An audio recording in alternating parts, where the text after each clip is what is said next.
July 23 ಮತ್ತು July 25 ಎರಡು ದಿನಗಳ ಕಾಲ ಕರ್ನಾಟಕದಲ್ಲಿ ವ್ಯಾಪಾರ ಬಂದ್ ಅಂತ ಘೋಷಣೆ ಮಾಡಲಾಗಿದ್ದು, ಇದರ ಬಗ್ಗೆ ಒಂದು ದೊಡ್ಡ ಬ್ರೇಕಿಂಗ್ ನ್ಯೂಸ್ ಒಂದು ಸಿಕ್ಕಿರುವಂಥದ್ದು ವೀಕ್ಷಕರೇ. ಮತ್ತೆ ಬಸ್ನಲ್ಲಿ ಪ್ರಯಾಣ ಮಾಡೋರಿಗೆ ಗುಡ್ ನ್ಯೂಸ್ ಅಂತ ಹೇಳ್ಬೋದು.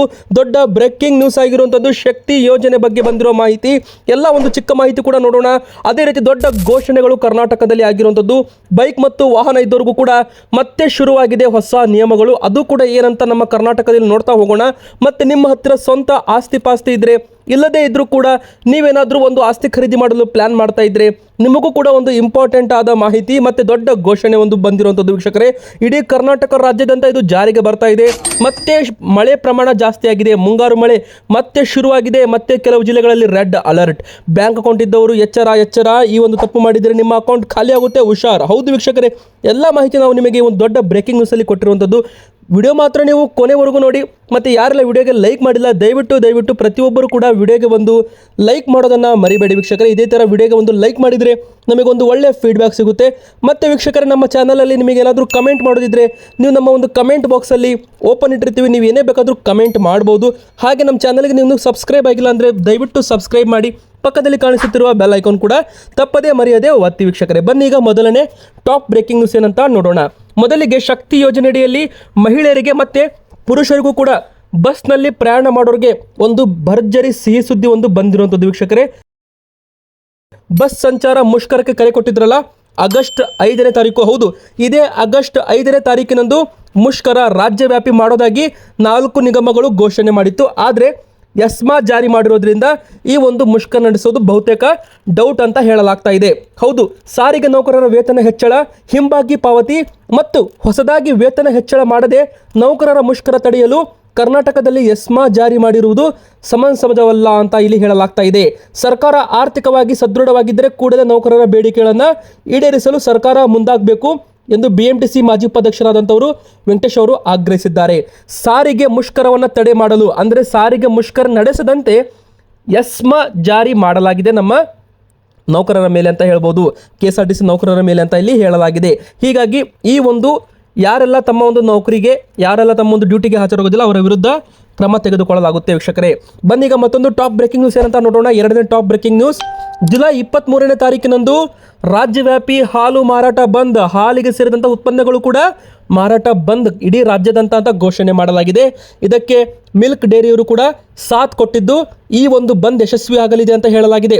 ವೀಕ್ಷಕರೇ, ಎದಕ್ಕೆ ಈ ಒಂದು ಬಂದ್ ಅಂತ ನಿಮಗೇನಾದರೂ ಗೊತ್ತಿಲ್ಲ ಅಂದರೆ ಹೇಳ್ತೀವಿ ಕೇಳಿ. ನೀವೇನಾದರೂ UPI ಪೇಮೆಂಟ್ ಮೂಲಕ ಅಂಗಡಿಗಾರರಿಗೆ ಹಣ ಹಾಕಿದರೆ ಅದರಲ್ಲಿ ಆ ಒಂದು ಹಣ ಅವರ ಬ್ಯಾಂಕ್ ಅಕೌಂಟಿಗೆ ಹೋಗುತ್ತೆ. ಆದರೆ ಆ ಒಂದು ಬ್ಯಾಂಕ್ನ ಲೆಕ್ಕ ಮಾಡಿದರೆ 4 ವರ್ಷ 5 ವರ್ಷಕ್ಕೆ ಅವರು 1 ಕೋಟಿ 1.5 ಕೋಟಿ ಟ್ರಾನ್ಸಾಕ್ಷನ್ ಮಾಡಿರ್ತಾರೆ. ಅಂದರೆ ವರ್ಷಕ್ಕೆ 40 ಲಕ್ಷ ರೂಪಾಯಿ ಮೇಲೆ ಟ್ರಾನ್ಸಾಕ್ಷನ್ ಮಾಡಿದವ್ರಿಗೆ GST ಟ್ಯಾಕ್ಸ್ ನೋಟಿಸ್ ಈಗ ಕಳಿಸಲಾಗ್ತಾ ಇದೆ. ಇದು ಕೇವಲ ಬೆಂಗಳೂರು ಮಾತ್ರ ಅಲ್ಲ, ಇಡೀ ರಾಜ್ಯಾದ್ಯಂತ ಜನರಿಗೆ ಕಳಿಸಲಾಗ್ತಾ ಇದೆ. ಯಾರೆಲ್ಲ ತಮ್ಮ ಒಂದು ವ್ಯಾಪಾರದಲ್ಲಿ ಫೋನ್ಪೇ ಗೂಗಲ್ ಪೇ ಮೂಲಕ ಹಣ ಹಾಕಿಸಿಕೊಳ್ತಾರೆ ನೋಡಿ, ಅಂದರೆ ತಮ್ಮ ಒಂದು ಬ್ಯಾಂಕ್ ಅಕೌಂಟಲ್ಲಿ ಹಣ ಇಟ್ಟಿರ್ತಾರೆ, 40 ಲಕ್ಷ ರೂಪಾಯಿ ಮೇಲೆ ಟರ್ನ್ ಓವರ್ ಮಾಡಿರ್ತಾರೆ, ಅಂಥವರು GST ಕಂಪಲ್ಸರಿಯಾಗಿ ಹೊಂದಿರಬೇಕು. ಅಂದರೆ GST ಅಡಿಯಲ್ಲಿ ನೋಂದಣಿ ಮಾಡಿಸಿಕೊಂಡಿರಬೇಕು.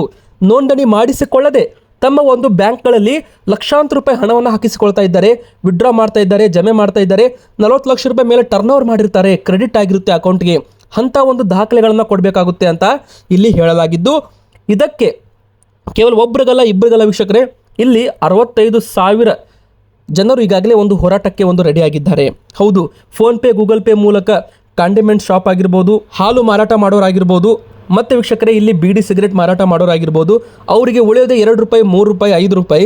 ಆದರೆ 50 ಲಕ್ಷ 40 ಲಕ್ಷ ರೂಪಾಯಿ ಟ್ಯಾಕ್ಸ್ ಕಟ್ಟಿ ಅಂದರೆ ಎಲ್ಲಿಂದ ಕಟ್ಟಬೇಕು ನಾವು? ಬೇಕರಿ ಮಾಲೀಕರಿಗೂ ಕೂಡ 50 ಲಕ್ಷ 38 ಲಕ್ಷ ರೂಪಾಯಿ ಟ್ಯಾಕ್ಸ್ಗಳ ನೋಟಿಸನ್ನು ಕಳಿಸಲಾಗಿದೆ. ಯಾರೆಲ್ಲ ಆ ಒಂದು ಹಣವನ್ನು ಪಾವತಿ ಮಾಡೋದಿಲ್ಲ ಮತ್ತು ಯಾರು ಅದಕ್ಕೆ ಉತ್ತರ ಕೊಡೋದಿಲ್ಲ ಅವರ ವಿರುದ್ಧ ಕ್ರಮ ತೆಗೆದುಕೊಳ್ತೀವಿ ಅಂತ ಟ್ಯಾಕ್ಸ್ ಆಫೀಸರ್ ಇಲ್ಲಿ ಹೇಳಿರುವಂಥದ್ದು.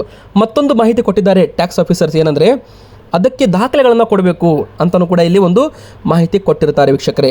ಇದರ ಬಗ್ಗೆ ಒಂದು ದೊಡ್ಡ ಬ್ರೇಕಿಂಗ್ ನ್ಯೂಸ್ ಆಗಿದೆ ನಮ್ಮ ಕರ್ನಾಟಕದಲ್ಲಿ ಅಂತ ಹೇಳ್ಬೋದು. ಒಟ್ಟಾರೆ ಈಗ ಜುಲೈ 23ನೇ ತಾರೀಕಿನಂದು ಹಾಲು ಮಾರಾಟ ಬಂದ್ ಆಗಲಿದೆ. ಹಾಲು ಮಾರಾಟ ಮತ್ತು ಹಾಲಿಗೆ ಸೇರಿದ ಉತ್ಪನ್ನಗಳ ಮಾರಾಟ ಜುಲೈ 23ರಂದು ಬಂದ್ ಆಗಲಿದೆ, ಸಿಗೋದಿಲ್ಲ. ಹೀಗಾಗಿ ಜುಲೈ 22ಕ್ಕೆ ನೀವು ಅಡ್ವಾನ್ಸ್ ಆಗಿ ಖರೀದಿ ಮಾಡಿ ಇಟ್ಕೊಳ್ಳಿ. 23ನೇ ತಾರೀಕಿಗೆ ಏನೂ ಕೂಡ ಅಂಗಡಿಗಳಲ್ಲಿ ಸಿಗೋದಿಲ್ಲ ಅಂತಲೇ ಹೇಳ್ಬೋದು ವೀಕ್ಷಕರೇ. ಮತ್ತು 25ನೇ ತಾರೀಕಿಗೆ, ಜುಲೈ 25ನೇ ತಾರೀಕಿಗೆ ಇಡೀ ರಾಜ್ಯಾದ್ಯಂತ ವ್ಯಾಪಾರಗಳು ಬಂದ್ ಆಗಲಿದ್ದಾವೆ. ಅರ್ಧ ಮಟ್ಟಿಗೆ ಕರ್ನಾಟಕ ಬಂದ್ ಆಗುತ್ತೆ ಅಂತಲೇ ಹೇಳ್ಬೋದು. ಈ ಒಂದು ಬಂದ್ಗೆ ತುಂಬ ಜನರು ಸಾಥ್ ಕೊಡಲಿದ್ದಾರೆ ಎಂಬುವ ಮಾಹಿತಿ ಕೂಡ ಇಲ್ಲಿ ಸಿಕ್ಕಿರುವಂಥದ್ದು ವೀಕ್ಷಕರೇ. ಇದು ಕೂಡ ಒಂದು ಬಿಗ್ ಬ್ರೇಕಿಂಗ್ ನ್ಯೂಸ್. ಸದ್ಯಕ್ಕೆ ಬರ್ತಾ ಇರೋ ಪ್ರಕಾರ ಜುಲೈ 25ನೇ ತಾರೀಕಿಗೆ ಫ್ರೀಡಮ್ ಪಾರ್ಕ್ನಲ್ಲಿ 65,000ದಿಂದ 1.5 ಲಕ್ಷ ಜನರು ಅಂದರೆ ವ್ಯಾಪಾರಿಗಳು ತಮ್ಮ ಕುಟುಂಬ ಸಮೇತ ಬಂದು ಫ್ರೀಡಮ್ ಪಾರ್ಕ್ನಲ್ಲಿ ಬಂದು ಹೋರಾಟವನ್ನು ಮಾಡಲಿದ್ದಾರೆ 25ನೇ ತಾರೀಕು ಜುಲೈ ತಾರೀಕಿನಂದು. ಹೀಗಾಗಿ ಒಂದು ಮಾಹಿತಿ ಅಂತ ಹೇಳ್ಬೋದು ವೀಕ್ಷಕರೇ. ಬನ್ನಿ ಈಗ ಮತ್ತೊಂದು ಟಾಪ್ ಬ್ರೇಕಿಂಗ್ ನ್ಯೂಸ್ ಬರ್ತಾ ಇದೆ. ನೀವೇನಾದರೂ ಬ್ಯಾಂಕ್ ಅಕೌಂಟ್ ಹೊಂದಿದ್ರೆ ಎಚ್ಚರ, ಯಾವುದೇ ಕಾರಣಕ್ಕೂ ಅನಧಿಕೃತ ಲಿಂಕ್ಗಳನ್ನು ಕ್ಲಿಕ್ ಮಾಡಬೇಡಿ. ಹೌದು, ಮತ್ತೆ ಡಿಜಿಟಲ್ ಅರೆಸ್ಟ್ ಕೂಡ ಮಾಡ್ತಾ ಇದ್ದಾರೆ ಕೆಲವು ಜನರಿಗೆ. ಹೌದು ವೀಕ್ಷಕರೇ, ತುಂಬ ಜನ ಸ್ಕ್ಯಾಮ್ ಪೊಲೀಸರು ಅಂತ ಹೇಳಿ ಕರೆ ಮಾಡ್ತಾರೆ.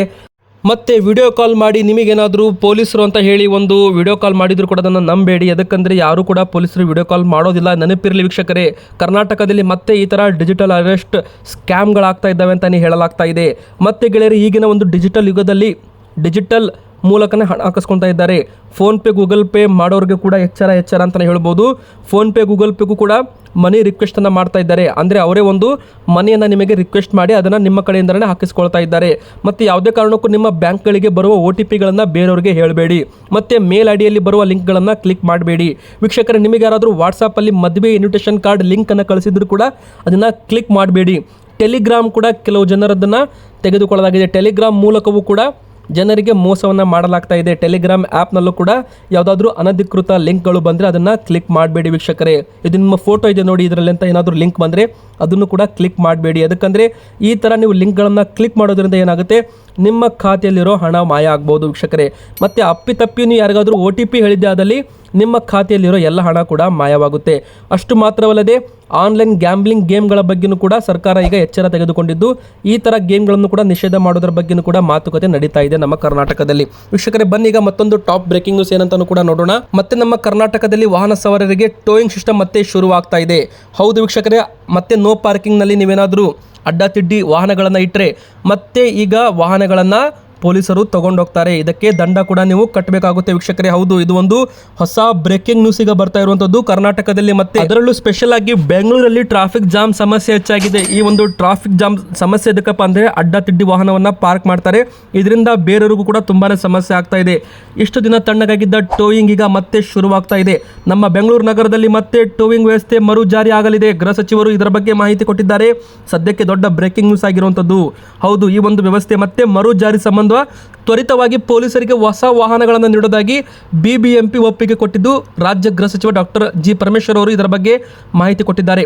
ಜನರು ಸಂಚಾರ ನಿಯಮ ಪಾಲಿಸುವುದಿಲ್ಲ, ರಸ್ತೆ ಎರಡು ಬದಿಯಲ್ಲಿ ಎಲ್ಲೆಂದರಲ್ಲಿ ವಾಹನಗಳನ್ನು ನಿಲ್ಲಿಸ್ತಾ ಇದ್ದಾರೆ. ಇದೇ ವಿಚಾರಕ್ಕೆ ದಿನನಿತ್ಯ ಗಲಾಟೆಗಳಾಗ್ತಾ ಇದೆ. ಈ ಹಿನ್ನೆಲೆ ಟೋಯಿಂಗ್ ವ್ಯವಸ್ಥೆ ಮರುಜಾರಿ ನಿರ್ಧಾರ ಮಾಡಿದ್ದೀವಿ ಅಂತಲೂ ಕೂಡ ಒಂದು ಮಾಹಿತಿಯನ್ನು ಕೊಟ್ಟಿದ್ದಾರೆ ವೀಕ್ಷಕರೇ. ಬನ್ನಿ ಈಗ ಮತ್ತೊಂದು ಬಿಗ್ ಬ್ರೇಕಿಂಗ್ ನ್ಯೂಸ್ ಏನಂತ ನೋಡೋಣ. ಮತ್ತೆ ನಮ್ಮ ಕರ್ನಾಟಕದಲ್ಲಿ ಕೆಲವು ಜಿಲ್ಲೆಗಳಿಗೆ ರೆಡ್ ಅಲರ್ಟ್ ಅನ್ನು ಇಲ್ಲಿ ಘೋಷಣೆ ಮಾಡಿರುವಂಥದ್ದು. ಹೌದು, ಈಗ ಸದ್ಯಕ್ಕೆ ಬಂದಿರೋ ಮಾಹಿತಿ ಪ್ರಕಾರ ರೆಡ್ ಅಲರ್ಟ್ ಇದ್ದ ಜಿಲ್ಲೆಗಳಲ್ಲಿ ಮತ್ತೆ ಕೆಲವೊಂದು ಜಿಲ್ಲೆಗಳಲ್ಲಿ ಶಾಲೆ ಕಾಲೇಜುಗಳಿಗೂ ಕೂಡ ರಜೆಯನ್ನು ಘೋಷಣೆ ಇಲ್ಲಿ ಮಾಡಿರುವಂಥದ್ದು. ಎಲ್ಲಿ ಒಂದು ರೆಡ್ ಅಲರ್ಟ್ ಇದೆ ಅಂತ ನೀವು ಕೇಳೋದಾದರೆ ಕರಾವಳಿ ಜಿಲ್ಲೆಗಳಲ್ಲಿ ಭಾರೀ ಮಳೆ ಆಗಲಿದ್ದು ರೆಡ್ ಅಲರ್ಟ್ ಘೋಷಣೆ ಮಾಡಲಾಗಿದೆ.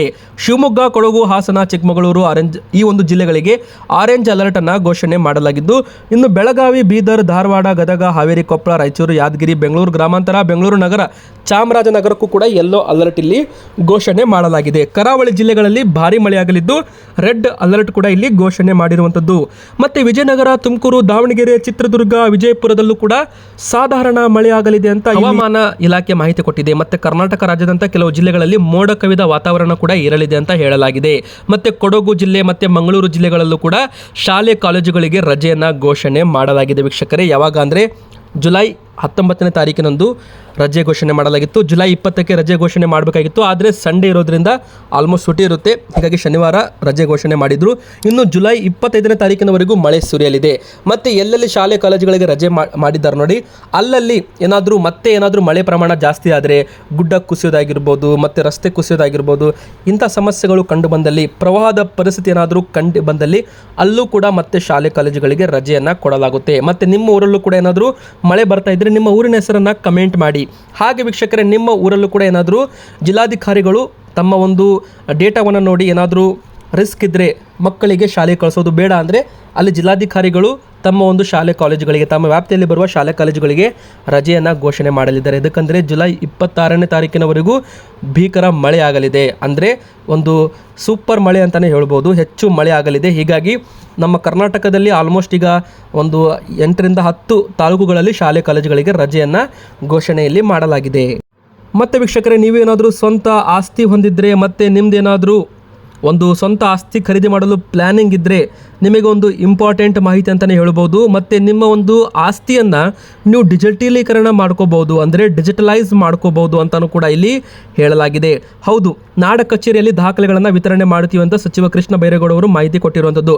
ಆಸ್ತಿ ದಾಖಲೆಗಾಗಿ ಜನರು ಅಲೆದಾಡುವುದನ್ನು ತಪ್ಪಿಸಲು ಜಾರಿಗೆ ತಂದಿರುವ ಭೂ ಸುರಕ್ಷಾ ಯೋಜನೆ ಅಡಿಯಲ್ಲಿ ಆಸ್ತಿ ದಾಖಲೆಗಳನ್ನು ಡಿಜಿಟಲೀಕರಣ ಮಾಡಿ ಆನ್ಲೈನ್ ಮೂಲಕ ವಿತರಣೆ ಮಾಡ್ತೀವಿ. ಇನ್ನು ಮುಂದೆ ಹೋಬಳಿ ಮಟ್ಟದಲ್ಲಿರುವ ನಾಡ ಕಚೇರಿಗಳಲ್ಲೂ ಕೂಡ ದಾಖಲೆಗಳನ್ನು ಕೊಡ್ತೀವಿ ಅಂತ ಕಂದಾಯ ಸಚಿವರಾದಂಥವರು ಕೃಷ್ಣ ಬೈರೇಗೌಡ ಅವರು ಮಾಹಿತಿ ಕೊಟ್ಟಿರುವಂಥದ್ದು ವೀಕ್ಷಕರೇ. ಹೌದು, ಸುದ್ದಿಗೋಷ್ಠಿಯಲ್ಲಿ ಮಾತನಾಡಿದ್ದಾರೆ. ಆನ್ಲೈನ್ ಮೂಲಕ ಅರ್ಜಿ ಸಲ್ಲಿಸುವುದು ಗೊತ್ತಿಲ್ಲದವರಿಗೂ ಕೂಡ ಡಿಜಿಟಲ್ ದಾಖಲೆಗಳನ್ನು ಸಿಗಲು ನಾಡ ಕಚೇರಿಗಳಲ್ಲಿ ಅಟಲ್ ಜನಸ್ನೇಹಿ ಕೇಂದ್ರಗಳಲ್ಲಿ ವ್ಯವಸ್ಥೆ ಮಾಡ್ತೀವಿ. ಆ ಒಂದು ಅಟಲ್ ಜನಸ್ನೇಹಿ ಕೇಂದ್ರಕ್ಕೆ ಹೋಗಿ ನೀವು ನಿಮ್ಮ ಒಂದು ಡಿಜಿಟಲೀಕರಣದ ಆಸ್ತಿಗಳನ್ನು ತಗೋಬಹುದು, ನಿಮ್ಮ ದಾಖಲೆಗಳನ್ನು ಪಡ್ಕೋಬಹುದು ಅಂತ ಇಲ್ಲಿ ನೀವು ಹೇಳಲಾಗಿದೆ. ಆದರೆ ನೀವು ದಾಖಲೆ ಕೊಡಬೇಕು. ನೀವು ದಾಖಲೆ ಕೊಟ್ಟರೆ ಮಾತ್ರ ನಿಮಗೆ ಈ ಒಂದು ಡಿಜಿಟಲ್ ದಾಖಲೆ ನಿಮಗೆ ಸಿಗುತ್ತೆ. ನಿಮ್ಮ ಆಸ್ತಿ ಡಿಜಿಟಲ್ ದಾಖಲೆ ನಿಮ್ಮ ಕೈಗೆ ಸೇರುತ್ತೆ ಅಂತ ಇಲ್ಲಿ ಹೇಳಲಾಗಿದೆ. ಮತ್ತೆ ವೀಕ್ಷಕರೇ, ನೀವು ಏನಾದರೂ ಬೆಂಗಳೂರಿನಲ್ಲಿ ಬಿ ಖಾತಾ ಹೊಂದಿದ್ದರೆ ಆಸ್ತಿ ಮಾಲೀಕರ ಸಮಸ್ಯೆಗಳಿಗೆ ನಿವಾರಣೆ ನಿಟ್ಟಿನಲ್ಲಿ ಸಚಿವ ಸಂಪುಟ ಸಭೆ ಮಹತ್ವದ ಒಂದು ನಿರ್ಧಾರ ತೆಗೆದುಕೊಂಡಿರುವಂಥದ್ದು. ಬಿ ಖಾತಾ ಹೊಂದಿರುವ ಎಲ್ಲರಿಗೂ ಕೂಡ ಎ ಖಾತಾ ಕಾನೂನು ಮಾನ್ಯತೆ ನೀಡಲು ಗುರುವಾರ ನಡೆದ ಸಚಿವ ಸಂಪುಟ ಸಭೆಯಲ್ಲಿ ತೀರ್ಮಾನ ಕೊಡಲಾಗಿದೆ. ಅಂದರೆ ಬಿ ಖಾತಾ ಹೊಂದಿರುವ ಬೆಂಗಳೂರು ಆಸ್ತಿ ಮಾಲೀಕರಿಗೆ ಎ ಖಾತಾ ನೀಡಲು ಸಂಪುಟ ಸಭೆಯಲ್ಲಿ ತೀರ್ಮಾನ ಮಾಡಲಾಗಿದೆ ಅಂತಾನೆ ಹೇಳ್ಬೋದು. ಈ ಕುರಿತು ಸಚಿವ ಸಂಪುಟ ಸಭೆಯ ಬಳಿಕ ಸಚಿವ ಎಚ್.ಕೆ. ಪಾಟೀಲ್ ಅವರು ಮಾಹಿತಿ ಕೊಟ್ಟಿರುವಂಥದ್ದು. ಸರ್ಕಾರದ ಕ್ರಮದಿಂದ ಮನೆ ಕಟ್ಟಡಗಳನ್ನು ನಿರ್ಮಾಣ ಮಾಡುತ್ತಿರುವ ಆಸ್ತಿ ಮಾಲೀಕರಿಗೆ ವಿದ್ಯುತ್, ನೀರು, ಒಳಚರಂಡಿ ಸಂಪರ್ಕ ಸಮಸ್ಯೆಗೆ ಮುಕ್ತಿ ದೊರೆಯಲಿದೆ ಅಂತಲೂ ಕೂಡ ಒಂದು ಮಾಹಿತಿಯಲ್ಲಿ ಕೊಟ್ಟಿರುವಂಥದ್ದು. ಕ್ರಮಬದ್ಧವಲ್ಲದ ಸೈಟ್ ಅಥವಾ ಆಸ್ತಿಗೆ ಬಿ ಖಾತಾ ನೀಡುವ ಪ್ರಕ್ರಿಯೆ BBMPಯಲ್ಲಿ 2009ರಲ್ಲಿ ಅಸ್ತಿತ್ವದಲ್ಲಿದೆ ಅಂತಲೂ ಕೂಡ ಇಲ್ಲಿ ಹೇಳಲಾಗಿದೆ. ಮತ್ತು ಈ ಖಾತಾ ಅಭಿಯಾನ ಕೂಡ ಈಗಾಗಲೇ DK ಶಿವಕುಮಾರ್ ಅವರು ಚಾಲನೆ ಕೊಟ್ಟಿರುವಂಥದ್ದು. ಜುಲೈ ತಿಂಗಳಲ್ಲಿ ಈ ಖಾತಾ ಅಭಿಯಾನ, ನಿಮ್ಮ ಆಸ್ತಿ ನಮ್ಮ ಗ್ಯಾರಂಟಿ ಅಂತಲೂ ಕೂಡ ಇಲ್ಲಿ ಒಂದು ಅಭಿಯಾನವನ್ನು ಶುರು ಮಾಡಲಾಗಿದೆ. ಇವತ್ತಿಗೆ ಇಷ್ಟ ಆಗಿತ್ತು. ವಿಡಿಯೋ ಇಷ್ಟ ಆದರೆ ವಿಡಿಯೋಗೆ ಲೈಕ್ ಮಾಡಿ, ನಿಮ್ಮ ಅನಿಸಿಕೆ ಏನಾದರೂ ಕಮೆಂಟ್ ಮಾಡಿ, ನಮ್ಮ ಚಾನಲ್ಗೆ ಸಬ್ಸ್ಕ್ರೈಬ್ ಆಗಿ.